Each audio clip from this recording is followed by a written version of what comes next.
He is easily one of the world's most respected, but even more importantly, most loved political and spiritual leaders. He was only 2 years old when he was recognized as the future Dalai Lama, the 14th Dalai Lama in fact. Only 6 years old when he began his monastic education. And today, as His Holiness turns 75, we are extremely privileged to be with him here in Dharamsala at his monastery, a home away for home, not just for His Holiness, but for the Tibetan people in exile for decades now. And as we look back and ahead at his life and time, we also have today with us in our special audience, not just his followers, but also people who just visit, who come to visit Dharamsala, which has become an internationally recognized name because of His Holiness, and of course tourists and foreigners and followers who come from all across the globe. And like I said, it is really our privilege to be with you this morning, Your Holiness. You know, most of us, mere mortals, when we approach our birthday, sometimes we feel happy, but sometimes we feel a sense of fear that life is slipping by, we're getting old. But you seem perennially young. How do you manage to stay so young-hearted? I think sufficient sleep. And then, as a Buddhist monk, no dinner, but very heavy breakfast and lunch, so sufficient food. I think for physical, these are important. Then another, I think, factor. Nowadays, according to latest scientific finding, the healthy mind, very important for healthy body. So, I think in my own case, comparatively, I think my mental state, quite peaceful. Whenever I heard or face some problem, firstly, I always look from wider way, or more holistic way. That also very helpful to reduce mental anxiety. Many people describe you as a twinkly-eyed, always as a there's a twinkle in your eyes, you're always laughing. You make us laugh. You make everybody who meets you feel happier, calmer. Do you always really internally feel as positive as you appear? Or do you feel the need to appear more positive than you feel for the sake of the millions who follow you everywhere? I always look, human being, from president or king or prime minister up to beggar, in my mind, in my eye, same. So whenever I met with people, I always look at them as just another human being. Basically, our brothers, sisters. So that also, you see, creates more, peace in mind. This is not so, that level of mind, not always, occasionally, sometimes I burst. You get angry? Oh, yes, yes. You get angry? Oh, yes. If you ask some silly question, oh, no. Repeatedly, then I may lose my temper. Now I'm scared. Actually, it happened in one time in America.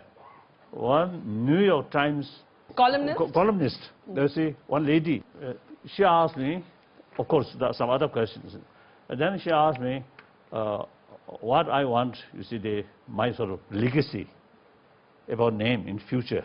Then I told her, I'm Buddhist practitioner. Should not think about my own name like that. I answer. Then again, a few other sort of discussion. Then again she asked me that, same question. And I answer same way. Then after a few moments, again she asked that. Then I lost my temper. This is a lesson for me to ask only once. Good. But when you get angry, do you express it? Because, you know, in urban modern life, a lot of us get angry very quickly. You know, we live high-stress lives, we have short tempers. When you get angry, how do you control it? Because, you know, you're Buddhist, you're a spiritual leader. You see, those also they angry or irritation, you see, due to some small mistakes, some people, then I just express, then finished, nothing. Then sometimes it's more serious sort of anger. Then sometimes I try to separate myself from anger. Then watch what's anger, that emotion. That immediately the strength of the anger diminishes.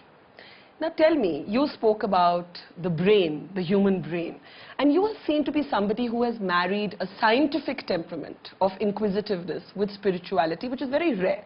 And I read somewhere that on your table you actually have a model of the human brain that you keep assembling and trying to understand. It's very rare for a spiritual leader to believe so much in science. A scientific way of thinking and their sort of method to investigate what the reality. It's very important, very useful. Since my childhood, I always also the curiosity is I want to know what's that, what's that. And particularly when I was very young, the British mission in Lhasa, the new person come, they always brought me some toys. So therefore, when I received information, some new officials in the British mission in Lhasa, then I always excited. Oh, now what kind of new toy come? What was your favorite toy? Oh, small, some train, railway, small things like that, and some cars like that. In any way, when I received such things, a few moments I play, then always try to know what's the system moving. I always open like that. So, actually many toys, I think, damaged by that way. But you know, one of the most charming and compelling things about you, Your Holiness, is the fact that you still retain a childlike, if I can use that phrase, a childlike innocence, a childlike humor. Yet you were only 2 years old when you were recognized as the next Dalai Lama.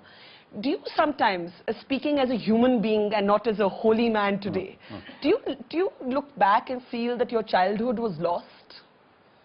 No. I think in a way, yes, some extent. But in a way, of course, after 2 years or 3 years, they recognize me as the Dalai Lama reincarnation. But then, still with my parent and my elder brother, younger brother and sister, like that. Then I think about 5 years, I reached Lhasa. Then separate from my mother. In summertime, I think every day is a come. Occasionally, I also went their home. Till I think some few years. Then my tutor, the regent, put some restriction. I should not go my home. To meet your mother. Oh, I little bit anger. Did you but I obey his sort of instruction. I never then I never went there. But otherwise, sometimes, you see, as a child, during my lesson, not very successful, my mood bad. Then as soon as that lesson finish, your mood good. I run away in my mother's place and spend some time there. And then at the beginning, I determined I never return for lesson. But then, about time come, the next afternoon lesson come, then I slowly return. So actually that sounds less like any other child who's traumatized by their exams. One way, of course, a little bit isolate from my mother, from my parent. But one way, they always come often. Then those, including sweepers and some sort of official sort of, servant for me. Yeah. See, of course, in ceremony or official sort of function, of course, they show great respect like that. But usually, when I play, they do not treat me as a Dalai Lama. Or they often defeat me. Sometimes I cry. I do not want to defeat it, but they defeat like that. So they treated me normal way. Yeah, including those sweepers. Eventually become best my friend. Very uneducated, but very honest. Very sort of truthful. Trust people. Your realistic approach, where you have spoken about autonomy for Tibet instead of independence, is the middle way, is the moderate approach. Yet it doesn't seem to have moved Beijing, it doesn't seem to have moved China. Do you sometimes regret at 75 your moderate political approach? No. From the government side, you say no for positive result. But Chinese people means all 1.3 billion, not saying that, some intellectuals and some professors and writers and some artists. I think before Tiananmen massacre happened, very few. After that, more and more Chinese now showing their concern and showing solidarity with us. Within the Chinese government officials, many privately, personally express supporting our approach. So this is, I feel, positive result. Sometimes you see the Chinese media describe me, Dalai Lama not teaching proper Buddhism. So it seems they know better. So therefore, that's the problem. So therefore, Tibetan problem, of course, created from outside. So we have to find solution with them. So Chinese people support. It's very essential. Then also outside world, including United States, Indian government, European Parliament, all these influential body, they also very easily support. You still have faith in the United States? Because I remember when I met you last time, you had come back from your first visiting from Washington and President Obama had not met you on that trip. Subsequently he did, but many people think Obama acted under Chinese pressure. So do you still have faith in Washington? Oh, of course. You weren't upset that he didn't meet America, you? You weren't upset he didn't meet himself, you? Yeah. When I met, of course, before our physical meeting, I know through corresponding and also telephone, I know a very good person. Then after all, America, democratic country. Finally, the both houses are very important. Then that also, the public thinking. Usually, democratic country, the public thinking reflect in the parliament, in the houses. Their thinking reflect on the administration. In America, in the public level, and also both houses, very, very sympathetic, very supportive. Then this country also, Indian government, our stand, they can easily support like that. But the Indian government did not let you make a political speech when you went to Tawang in Arunachal Pradesh. They said you were only going to go as a spiritual leader. Don't you feel that sometimes India is giving into pressure from the Chinese because India is trying to form its own parallel strategic relationship with China? And doesn't that disturb you? Of course, in many years, in the past, I usually they respond when people ask about the government of India's attitude or help. And I always say, those fields which government of India can help, the Indian government is provided maximum help in education field and rehabilitation and some other field like that. Then political field, government of India's attitude or policy, China in general and generally and particularly Tibet case, usually I describe overcautious. It happened. It's understandable. But in recent years, the government of India, I think many other sort of factor, is now stand more firm, like my recent visit in Taiwan, like that. Well, you remain optimistic about Tibet. We are going to take a quick break. We're then going to open this floor to the many followers and questioners who are here. So we'll be back with a special program on His Holiness's 75th birthday in just a few minutes.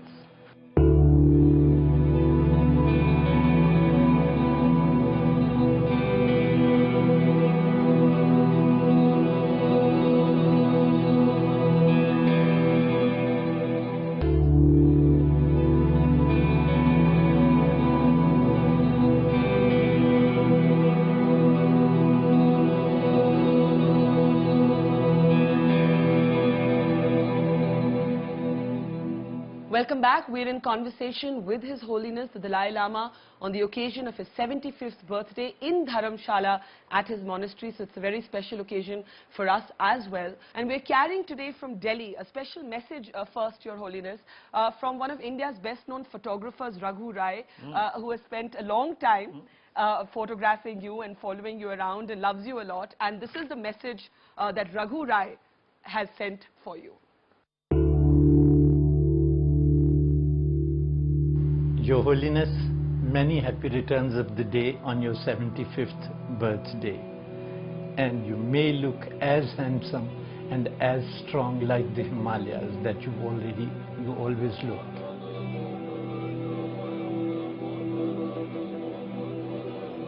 You see, you are a highly spiritual and evolved person. So my question to you is that please connect with the Supreme Energy for our sake and find out when are we going to go back to Tibet so that I can travel back with you in your homeland and photograph you all over again. And my best wishes again and lots of love, Your Holiness. Thank you. Do you believe that you will ever go back to Tibet in this lifetime? Oh, yes. You still believe yes. that? Yes, yes. Yes. Tibetan spirit inside Tibet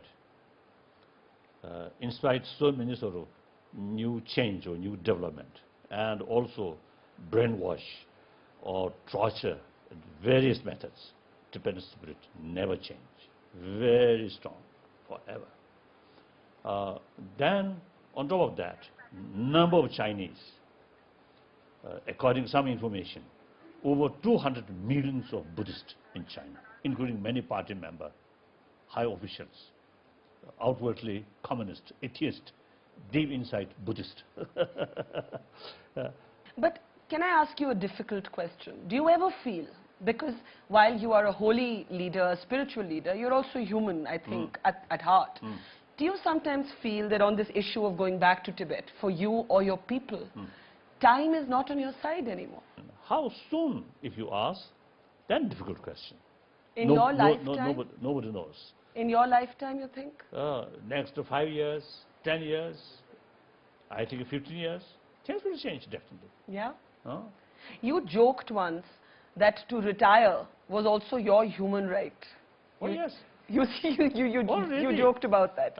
Since 2001, since we already achieved elected political leadership of our establishment here, my position is semi-retired position. So now I'm looking forward complete retirement. Do you think the Tibet movement will remain the same if you do retire? Because there are many people, young Tibetans today, who feel that your message of non-violence has actually not worked because it has not managed to move a cold, unfeeling government in Beijing. Difference is, you see, among Tibetan, like youth organization and some other organization, you see, they want complete freedom, complete independence. Yes. So here, differences. Now some kind of debate going on among our community. That now number is growing. And we also sometimes find it difficult to explain because you see failure inside Tibet. like that. But finally, majority of them support our existing sort of stand. So like that, this will go continuously. So if the majority opinion within the community changes, you would be willing to change your position? Have to. So if the majority position said, we don't want autonomy... I'm not a dictator. Why do you want to retire then? What would this movement be without you? Age. And also, you see, we're fully committed about democracy. And also, this is the national struggle. People should carry the responsibility. Should not rely on one individual. Have you set a time frame mentally for this retirement from your political role? No. What would it depend on? Oh, one little difficulty is, you see, people, too much emotion, too much expectation. People won't let you retire. So that's a little bit sort of difficult. but then, of course, then also, you see, finally, I'm a human being, so I also have the right for certain my right, basic right. So retirement is your human right, but I don't think it's happening. But there's so many people here who've come to listen to you today, and let's start taking some questions. We have Catherine Levine, if you can just... You've indicated that you do have hope for Tibet's future. What are the main sources of hope for you, for that future? Truth, honest, transparent. Our voice here, very weak, very small, but people take trust. And you have never, in all these years, lost hope? No.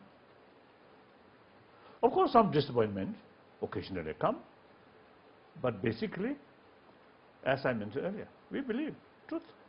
We have another question from Jeremy Russell. Your Holiness, I've heard you say you expect to outlive the Chinese Communist Party. I wonder if you still feel that way, and whether you feel the change in the Chinese Communist Party would be gradual or sudden? Well, few occasions these days, half joke, half serious. Communist Party, of course, inspired a lot of destructions, but some positive thing also they've done, and particularly in early period, when real revolution sort of movement, you see, was moving or taking place, they really totally dedicated people. When I was in China, 1954, 55, of course, I met several times Chairman Mao and all those top leaders. And also I met a number of top leaders in different provinces when I touring. All of these people, totally dedicated for well-being of the people. So I really admire. So my sort of impression is so good about the Marxist Party. So I want to join Communist Party. But then they say, no hurry. So I think they know eventually their Communist Party will be spoil or so better to not join, I think. So in any way, at that time really party, wonderful party, really people's party, really working class people's party. Now today, no longer that. Do you still think of yourself as a Marxist? Yes. You're still a Marxist? Still Marxist. As far as social economy theory is concerned, I'm Marxist. Maybe that will give you some membership to the Communist Party of China. Now, unfortunately, Chinese Communist Party is no longer Communist Party. It's capitalist. Oh, capitalist party. I now want to hear from one of His Holiness's oldest friends, Professor Sharma, who's also been the former principal of the Dharamsala College. And tell us something about him that none of us know. That's a very difficult question to answer. My most memorable moment was when a friend rang me up to say that there was a very bad news, and what was the news? That His Holiness was leaving Dharamsala. And in the afternoon I arrived here at His Holiness's office, but His Holiness was very busy because hundreds of foreign journalists were there. But I sent back the message that I would not leave the place unless His Holiness allowed me to meet him. And he was kind enough that his secretary, then Secretary Tenzing Geshe-la, he sent word to me that His Holiness would meet you. I went to meet His Holiness. As usual, he was standing at the threshold. I will not reveal to the public what he said to me when both of us waited for a second at the threshold before entering the room. Only I wish, at that moment, I had wished, like Sita, for the ground under me to open up and that I could go inside it and disappear. And a stage came when I started crying like a baby.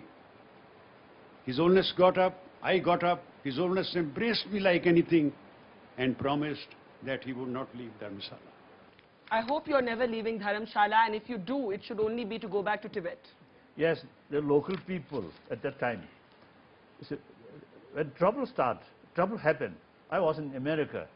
So then someone asked me, then I expressed, if local people do not want us remain here, then we have to leave.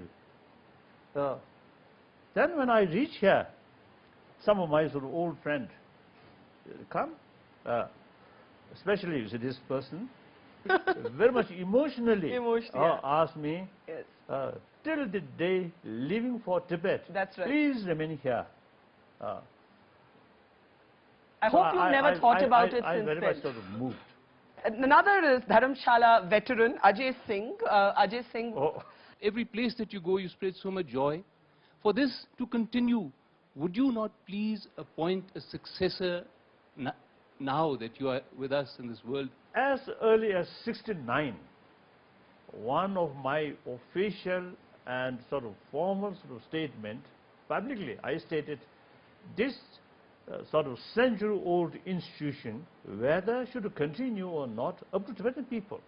Last few years, we also, you see, discuss about my successor, or how to keep this institution. So, the topic already now there, but not yet sort of also the Decided. Concrete sort of decision, not yet. You said once that you believe that even the institution of the Dalai Lama could fade away. Yes. Do you really believe that? Yes, believe. Buddha himself, there is no Buddhist institution, no Nagarjuna institution, but their teaching remain still, not organization. Of course, I cannot compare with these great sort of leaders, but some of my thought, my books remain after me, about a few hundred years, I think remain. When I met you last time, you said, I am not a God man. Oh yes, I'm a human being. No question. All right. Next question is from Francisco, who's here from Argentina. Yes, if we can just get you the mic. Yes. Hello, Your Holiness. So my family is from Argentina, and I've been studying here for 6 months. And in Argentina, we have a long history of military dictatorships, and throughout South America. Can there be a positive benefit to having a military? At certain occasion, they have better to take their sort of control or responsibility. But then once you see they got these things, then they hold that, don't think about the reality, about democracy, just you should think about their own power. So military is needed for a purpose, but they have to let go of power. They can't... Short period, as an emergency measure, but never you should remain forever. That's, I think, again related with moral principle. All right, we have Bhuvnesh Dhube, who runs a school in Dharamshala. Bhuvnesh, go ahead. Ahimsa is part of human values. Yes. Now, how much relevant is the doctrine of ahimsa in today's times of intense violence? I think violence in global level, like including, the September 11th event. 9/11. 9/11. Some media people asked, then I mentioned, these events, this tragedy, unbelievable sort of tragedy, its own causes and conditions. And cause its own causes, own causes, own causes. So these things may relate with last 1 or 2 centuries. That means colonial rule. And eventually some of these countries, you see, their oils, these things exploit or used by those industrialized nations. So their own people remain poor. These also, ultimately, the moral ethics or the kasa jimeni. So at that time, I expressed that in order to counter these things, we have to think 2 levels. One level, immediate, that leaders is taking care, whether right method or wrong method. But we have to think long term. Yeah. As proper education or promotion of non-violence, ahimsa. Your enemy, even enemy, also part of you. Your future depends on them. So destruction of your neighbor, destruction of your enemy is destruction of yourself. So therefore, the ahimsa, that does not mean no longer any problem, any conflict. Conflict there. Sometimes I jokingly telling people, so long human smart brain remain there, some problems always remain there. We create our own problems. So if we really want to build peaceful world, then human being must go. so long human being there, and particularly those human beings with more shine here, more sort of experience, more visions. So sometimes these people, you see, create more problems. I think including myself now. All right, Jessica Sanche. My question is, do you feel the Obama administration is too lenient in their policies toward China? Initially, a little bit cautious. After Copenhagen, I think a new administration gaining more experience. So, but this is just the beginning. So you have to sort of wait and see. You don't think he's cozying up to China? I don't think. When I met Obama, I reminds him Indian Prime Minister's sort of expression. India, in economy field, little sort of was behind than China. But India also have some other fundamental values. Democracy, rule of law, the free press, transparent. So I mentioned to Obama, the Indian Prime Minister, usually I describe our Prime Minister, because now 51 years in this country. So I consider myself as a son of India. So that expression, some Chinese officials furious. But it's true. Now here, major portion of my life is spent here. I always telling. Do you feel Indian now, half Indian, half Tibetan, something like that? If you open my brain. Then I think 100% Indian. Because my teacher, all these Nalanda masters, usually I describe Indians are guru, we are chela. And also, you see, I sometimes, recent years, I mentioned we are quite reliable chela. Because, you know, once 8th century, Nalanda thought, Nalanda sort of was the brilliant their thought, concept reached Tibet. We kept. During those centuries, their own homeland, a lot of destructions. Now Nalanda just ruined. Nothing. During this period, when our Guru little bit suffer, we Chela kept all your treasures intact. So we are quite a reliable Chela. I want to play for you now another message that we've carried from Delhi, from dancer Sonal Mansingh. Oh. I offer my prayers and salutations to His Holiness the Dalai Lama. I think I was a school-going kid when in a taffeta frock, and he was a 16-year-old, and he and the then Panchen Lama were visiting India, Bombay.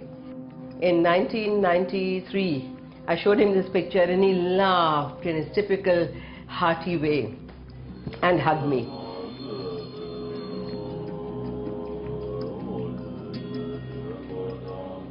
You know, just to be hugged by him, to be enveloped. You are in a universe. I go in a tizzy. And it's like going into the deep waters of the Ganga. I can't describe it. So, Your Holiness, you are Amita Shatru. You are Yuga Purush. You are what you are. I want to wish you many, many healthy, fruitful, laughter-filled years where you spread joy and beauty to all. My one little question to you, how do you do it with all the problems that you have faced all your life? Fantastic. My humblest namaskars to you. Thank you. Thank you. There is no other choice. If you rely drug or alcohol, it's because of self-destruction. So we have wonderful human mind which have the ability to think reasons or fact. So use that maximum way. Then you become realistic. Extraordinary your optimism, but we do need to take another break. In the last segment, we still have some questions left. Okay. And we want to ask you, Your Holiness, to look back at your life and to share some of your personal memories and personal landmarks with us. And that's coming up in just a couple of minutes.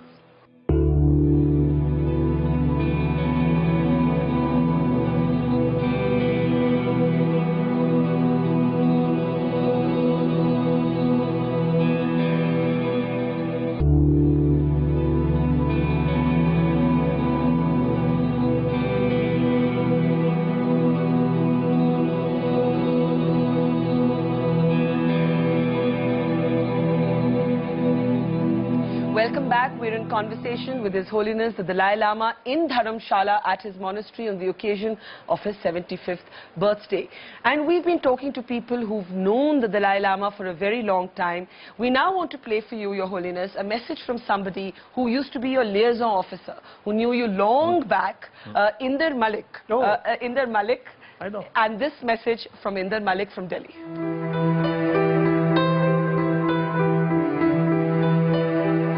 Your Holiness, I am extremely grateful to you because during my long stay, I got so much knowledge and wisdom, not only from you, but for your reverend tutors, senior tutor and junior tutor, that I could write a book on you.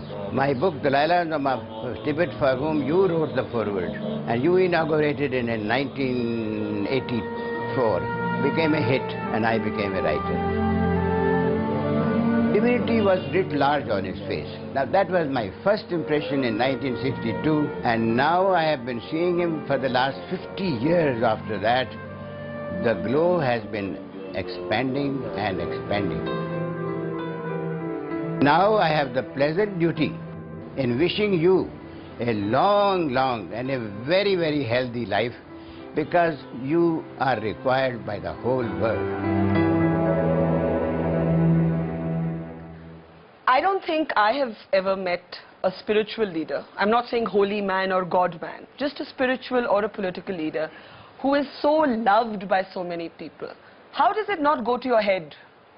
Self-discipline. Self-discipline.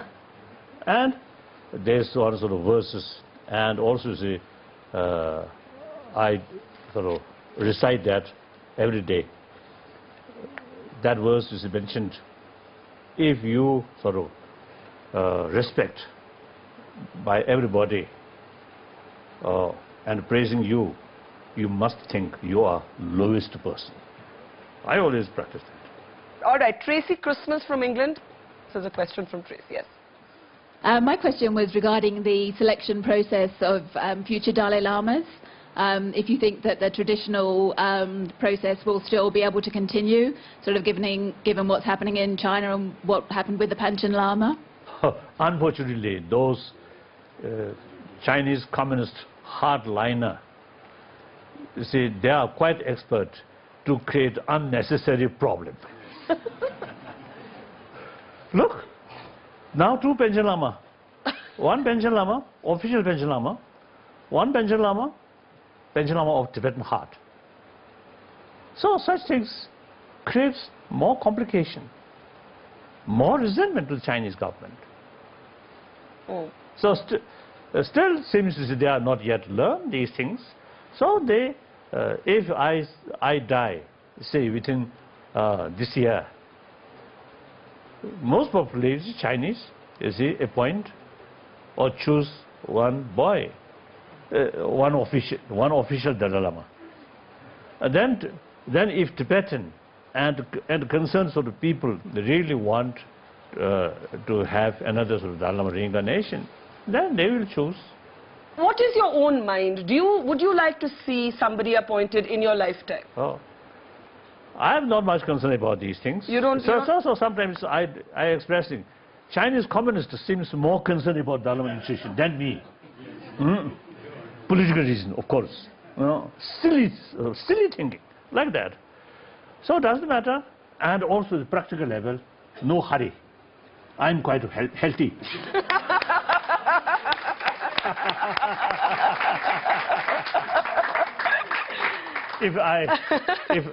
if not take suicide way, then my body is considered very healthy.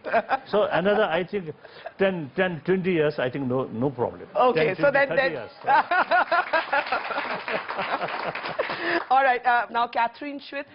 Tashdila, Your Holiness, and happy birthday. Oh, thank Please, you. not just 10 or 20 years, stay another 75 years. That's too long. That's unrealistic, I think. About 100. That's, I think, possible. 100 is possible? Century mark. Some prediction predicted by one great Tibetan master about 200 years ago. Some of his predictions seems to see related with me. So in that prediction mentioned that person's life, because of longevity, 113 mentioned that. And early 60, one occasion, I also one dream, you see, indicate my lifespan 113. So 2 years ago, I received that sort of prediction. About 200 years ago, you see, goes same. So then I thought maybe, and according to my one sort of beautiful sort of story, I usually telling people in big audience, I usually telling, among the audience, some people may have some kind of, believe Dalai Lama have some kind of healing power.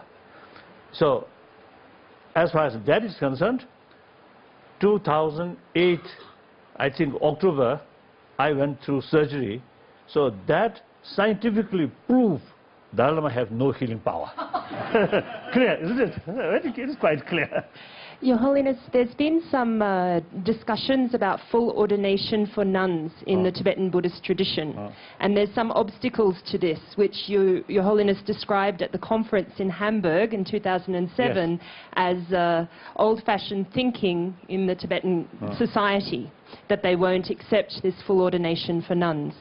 Last year, Your Holiness mentioned that you might be reincarnated as a woman, and the next Dalai Lama might even be a woman.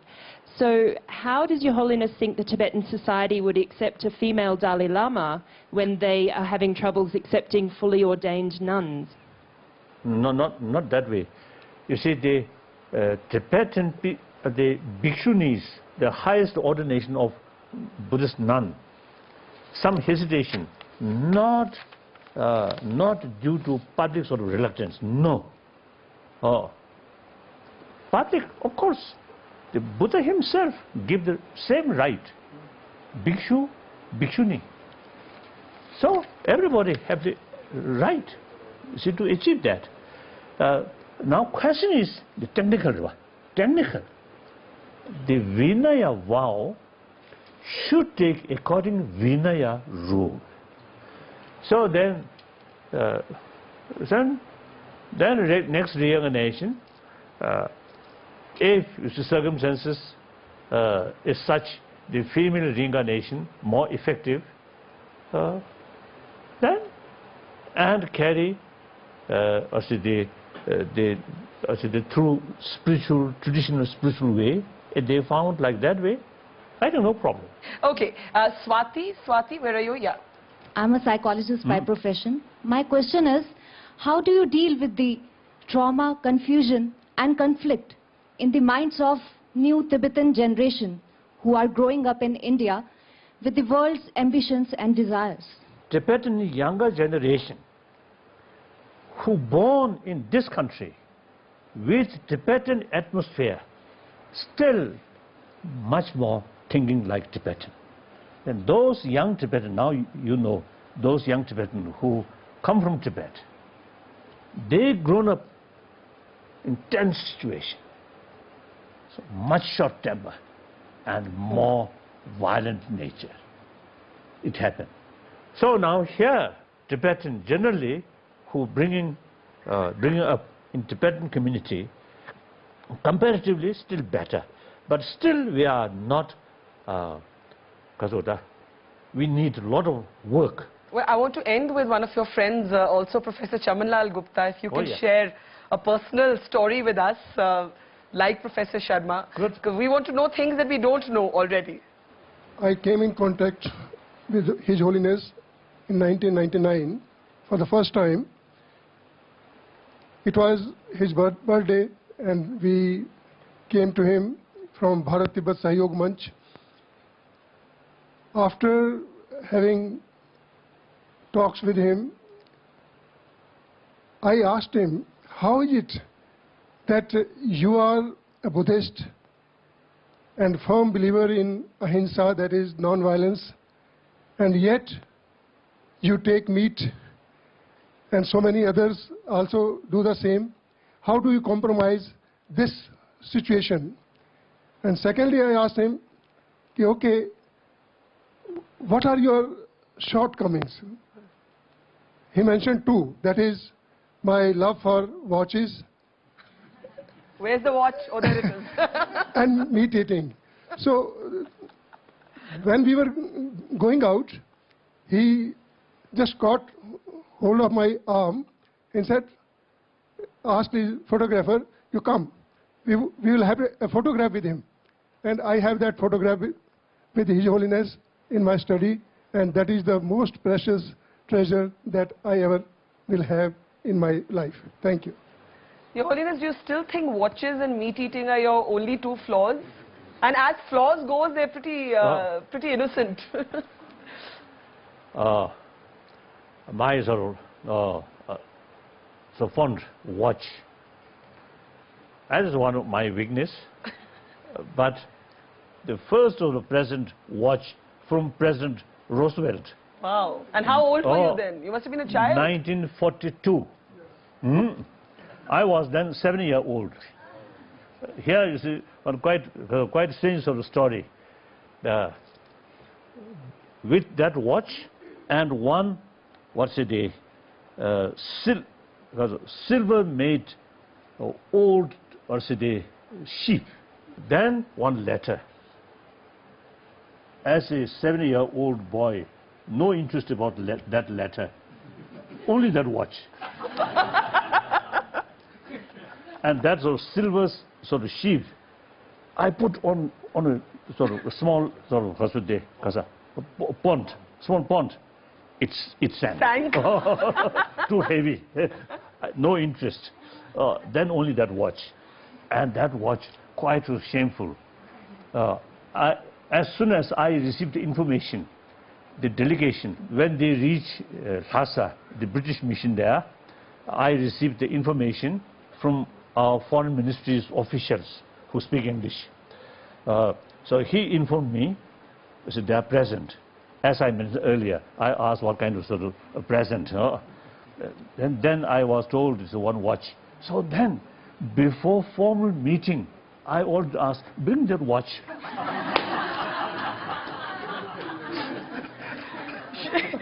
How bad, isn't it, that boy? Too much greed. So, the letter... You didn't care about. Of course, I never saw till my meeting Obama this time. He kindly copy that original letter yeah. for me. Then, so after Krishna Mrita, since 42 now to 2010. 2010, Krishna. 70 years later. 70 years later, I saw the letter. Did like Obama give you a watch? No, no. And then about the taking meat. Here, you know, there are sort of some kind of contradictions. But in Vinaya, no prohibition eating meat. One time I discussed with, this sort of subject with one monk from Sri Lanka many years ago. He mentioned Buddhist monk, neither vegetarian nor non-vegetarian. Whatever he get, should accept. So that's the principle. So then Tibetan case, I think practically some of the remote, the northern part of Tibet, no vegetable. Grows, yeah. Very difficult. So that's practical reason. However,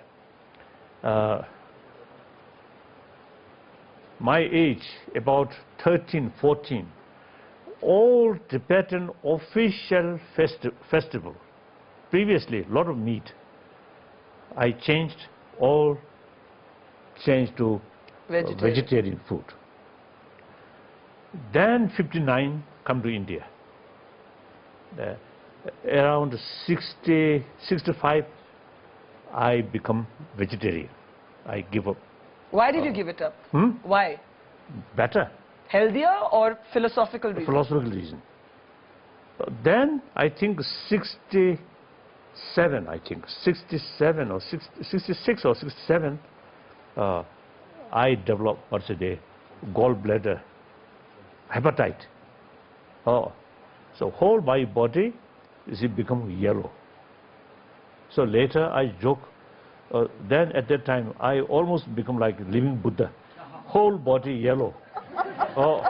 Eye also yellow and the nail also yellow. So then Tibetan physician as well as the allopathic physician advised me now should take meat. So that start again. Back to original diet. Meantime, all our institution, monastic institution in South India, and also Namgyal Monastery, and here, my own sort of kitchen, common kitchen, now serve only vegetarian food. At 75, do you have any regrets? Anything you would have wanted to do differently? Regrets?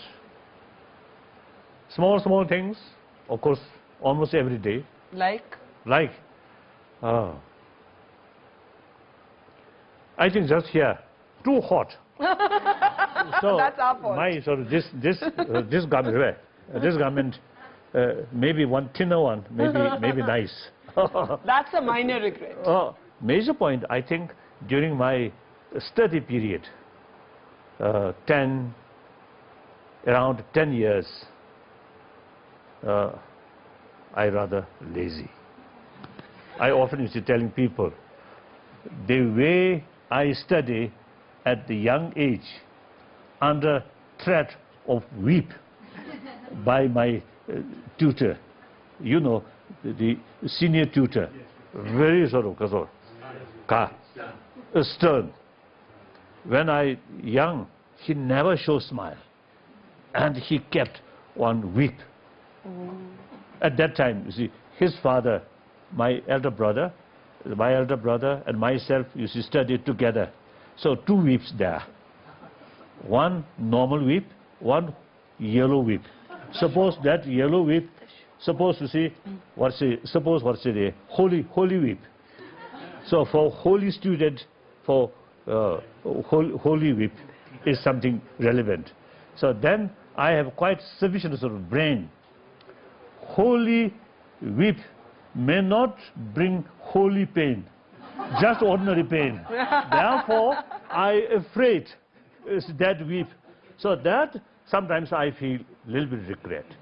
Then otherwise, I think in the political field or some other sort of the field, since I took the responsibility about 16-year-old age, Since then, till now, major decision, no regret. Well, may you go from strength to strength. Thank you. At 75, it's been an absolute privilege. No, Please don't get up. I have to take I think if we can just have a round of applause in the meantime for...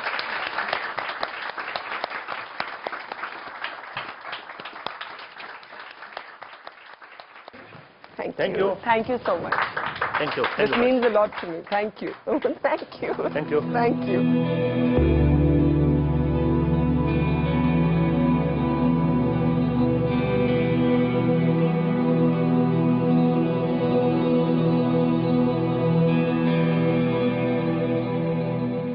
New York Times columnist. There's one lady.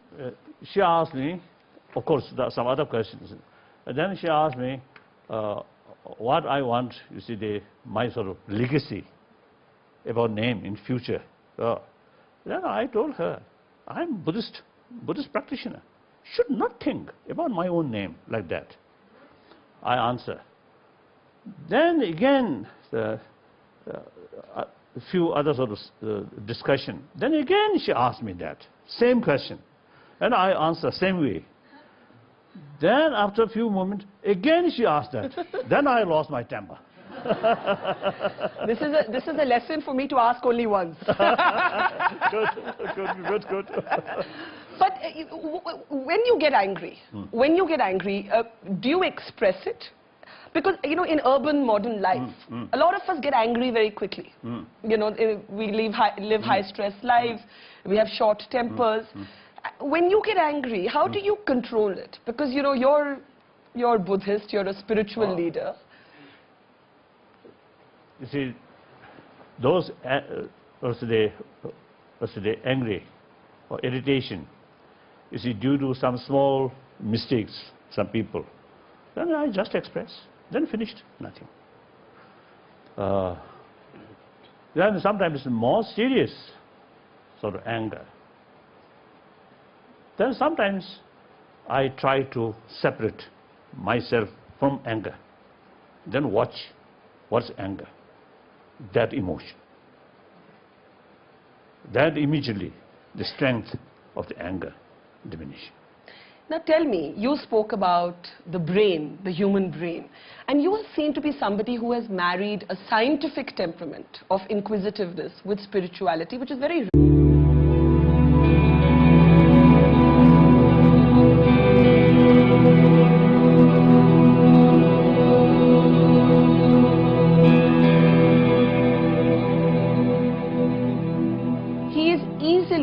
one of the world's most respected, but even more importantly, most loved political and spiritual leaders. He was only 2 years old when he was recognized as the future Dalai Lama, the 14th Dalai Lama in fact. Only 6 years old when he began his monastic education. And today, as His Holiness turns 75, we are extremely privileged to be with him here in Dharamsala at his monastery, a home away for home, not just for His Holiness, but for the Tibetan people in exile for decades now. And as we look back and ahead at his life and time, we also have today with us in our special audience, not just his followers, but also people who just visit, who come to visit Dharamsala, which has become an internationally recognized name because of His Holiness, and of course tourists and foreigners and followers who come from all across the globe. And like I said, it is really our privilege to be with you this morning, Your Holiness. You know, most of us mere mortals, when we approach our birthday, sometimes we feel happy, but sometimes we feel a sense of fear that life is slipping by, we're getting old. But you seem perennially young. How do you manage to stay so young-hearted? I think sufficient sleep. And then, as a Buddhist monk, no dinner, but very heavy breakfast and lunch, so sufficient food. I think for physical, these are important. In a way, yes, some extent. But anyway, of course, after 2 years or 3 years, they recognize me as the Dalai Lama reincarnation. but then still with my parent and my elder brother, younger brother and sister, like that. Then I think about 5 years I reached Lhasa. Then separate from my mother. In summertime, I think every day is a come. Occasionally I also went their home. Till I think some few years. Then my tutor, the regent, put some restriction. I should not go my home. To meet your mother. Oh, I little bit anger. Did you show? But I obey his sort of instruction. I never then I never went there. But otherwise, sometimes, you see, as a child, during my lesson, not very successful, my mood bad. Then as soon as that lesson finish, your mood good. I run away in my mother's place and spend some time there. And then at the beginning, I determined I never return for lesson. But then, about time come, the next afternoon lesson come, then I slowly return. So actually that sounds less like any other child who's traumatized by their exams. One way, of course, a little bit isolate from my mother, from my parent. But one way, they always come often. Then those, including sweepers and some sort of official sort of, servant for me. Yeah. See, of course, in ceremony. Rare. And I read somewhere that on your table, you actually have a model of the human brain that you keep assembling and trying to understand. It's very rare for a spiritual leader to believe so much in science. A scientific way of thinking and their sort of method to investigate what the reality. It's very important, very useful. Since my childhood, I always was with curiosity. I want to know what's that. And particularly when I was very young, the British mission in Lhasa, the new person come, they always brought me some toys. So therefore, when I received information, some new officials in the British mission in Lhasa, then I always excited. Oh, now what kind of new toy come? What was your favorite toy? Small, some train, railway, small things like that, and some cars like that. In any way, when I received such things, a few moments I play, then always try to know what's the system moving. I always open like that. So, actually many toys, I think, damaged by that way. But one of the most charming and compelling things about you, Your Holiness, is the fact that you still retain a childlike, if I can use that phrase, a childlike innocence, a childlike humor. Yet you were only 2 years old when you were recognized as the next Dalai Lama. Do you sometimes, speaking as a human being and not as a holy man today, do you look back and feel that your childhood was lost? No. I think then another, factor. Nowadays, according to latest scientific finding, the healthy mind, very important for healthy body. So, I think in my own case, comparatively, I think my mental state, quite peaceful. Whenever I heard or face some problem, firstly, I always look from wider way, or more holistic way. That also very helpful to reduce mental anxiety. Many people describe you as a twinkly-eyed, always as a there's a twinkle in your eyes, you're always laughing. You make us laugh. You make everybody who meets you feel happier, calmer. Do you always really internally feel as positive as you appear? Or do you feel the need to appear more positive than you feel for the sake of the millions who follow you everywhere? I always look, human being, from president or king or Prime Minister up to beggar, in my mind, in my eye, same. So whenever I met with the people, I always look at them as just another human being. Basically, our brothers, sisters. So that also, you see, creates more, peace in mind. This is not so, that level of mind, not always, occasionally, sometimes I burst. You get angry? Oh, yes, yes. You get angry? Oh, yes. If you ask some silly question. Oh, no. Repeatedly, then I may lose my temper. Now I'm scared. Actually, it happened in one time in America.